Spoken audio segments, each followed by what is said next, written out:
मेरो छोराको काम छैन दिनभरि यत्तिकै बस्यो फोहोर गरेर साथीहरू रुम सफा गर्नु पर्छ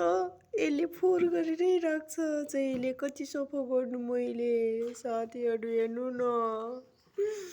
यो कान सफा गर्ने धरि छोड्दैन यसरी फाल्छ बाहिर राख्ने चप्पल पनि यहाँ भित्र ल्याएर राख्छ हेर्नु न साथीहरू सामान राखेको बक्सा सामान घुप्टाएर ऊ चाहिँ मस्त गाडी खेलिरहेछ छोरो मामा भन तिमीलाई पैया गर्छु अनि थाहा हुन्छ छोरो बडा मेरो छोरो चाहिँ रुँदैन कि साथीहरू बडा मेरो छोरो यत्रो ठुलो भइसक्यो यस्तो फोहोर गरेर राख्छ